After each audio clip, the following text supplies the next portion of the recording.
வணக்கம் நண்பர்களே. உங்களிடம் பேசுவது விமலா. இன்னைக்கு நம்ம கேட்க போற கதை நல்லவர் நமச்சிவாயம். இதுவரைக்கும் இந்த சேனலை நீங்க சப்ஸ்கிரைப் பண்ணல அப்படின்னா மறக்காம சப்ஸ்கிரைப் பண்ணுங்க. பக்கத்துல இருக்கிற பெல் ஐக்கானையும் கிளிக் பண்ணுங்க. வாங்க கதைக்குள்ள போகலாம். மதுரையில் கண்ணன் என்று ஓர் இளைஞன் இருந்தான்.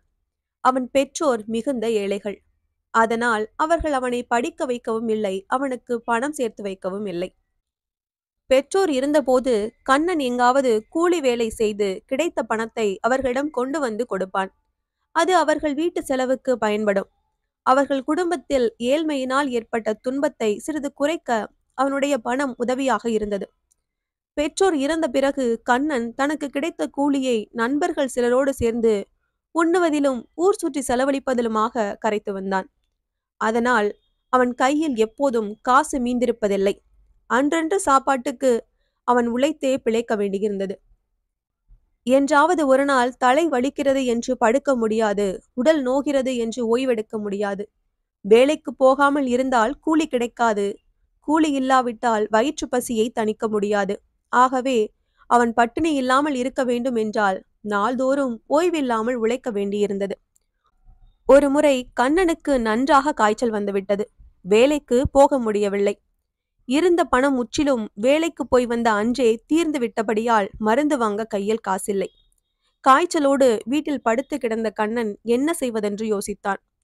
கண்ணன் வசித்த அதே தெருவில் நமச்சிவாயம் என்று ஒரு பெரியவர் இருந்தார். அவர் கண்ணன் தந்தைக்கு நல்ல நண்பர்.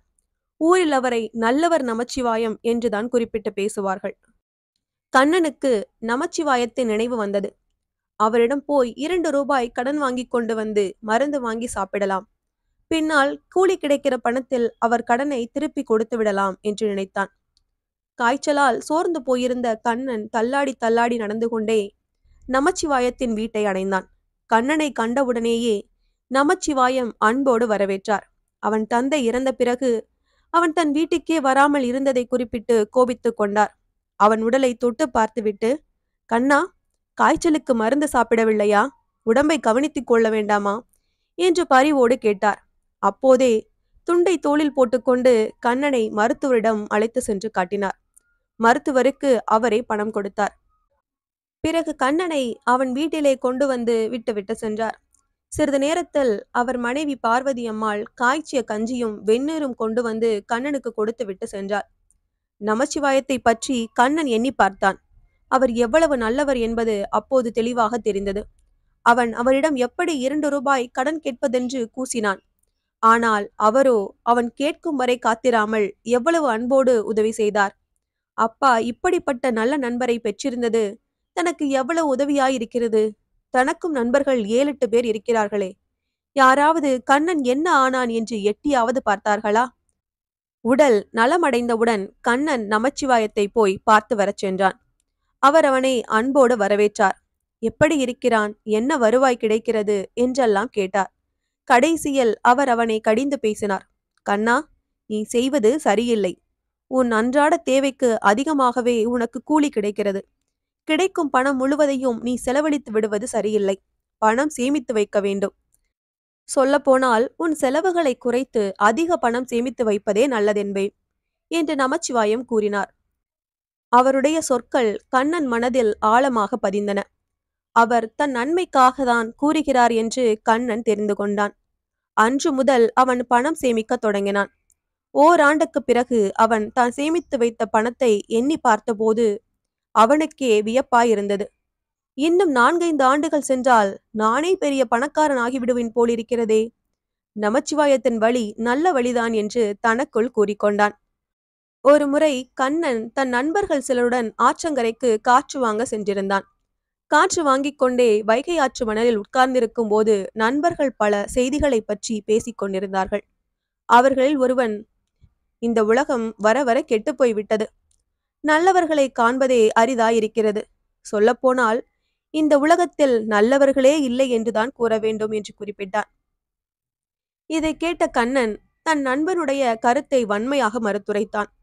நமச்சிவாயத்தை பற்றி அவனுக்கு எடுத்து கூறினான். அவருடைய நல்ல பண்புகளை போற்றி பேசினான். ஊர் மக்களுக்கு அவர் தம்மால் இயன்றவரை செய்து வரும் உதவிகளை எல்லாம் விளக்கி கூறினான். நண்பர்கள் இப்படி ஒரு நல்ல பண்புள்ள மனிதர் இருக்கிறாரா என்று வியந்தார்கள். அதனால் இன்னொரு பலனும் ஏற்பட்டது. அந்த நண்பர்கள் பேசிக் கொண்டிருந்த இடத்தில் பக்கத்தில் ஒரு பெரிய மனிதர் உட்கார்ந்து காற்று வாங்கிக் கொண்டிருந்தார். அவர் இளைஞர்களின் பேச்சை கவனித்துக் கொண்டிருந்தார். அவர் ஒரு செல்வந்தர். அவர் நமச்சிவாயத்தின் பண்பு நலன்களை பற்றி எறிந்து களிப்பு கொண்டார். பின் சில நாட்களில் அவர் நமச்சிவாயத்தின் நட்புக்குரியவரானார். அந்த செல்வந்தர் தன் மகனுக்கு நமச்சிவாயத்தின் மகளை திருமணம் செய்து வைத்தார். நமச்சிவாயத்தின் மூலம் கண்ணனுடைய நல்ல பண்புகளை அறிந்து அவனுக்கு தன் மகளை திருமணம் செய்து கொடுத்தார். இதனால் கண்ணனுக்கு நல்ல குடும்ப தொடர்பு ஏற்பட்டது. அதோடு தந்தையின் நண்பராயிருந்த நமச்சிவாயம் அவனுக்கு உறவினரும் ஆகிவிட்டார். பின்னர் நமச்சிவாயத்தின் தொடர்பில் அவன் அடைந்த நன்மைகள் மிக பல. நல்ல பண்புகள் மிக்க தன் மாமனாரின் தொடர்பால் அவன் அடைந்த நன்மைகளும் பல பல. மதுரையில் குறிப்பிட்டதகுந்த வணிகர்களிலே கண்ணனும் ஒருவனாகிவிட்டான். நேர்மையோடு அவன் வாணிபம் செய்து வந்ததால் நாளுக்கு நாள் அவன் செல்வம் வளர்ந்தது.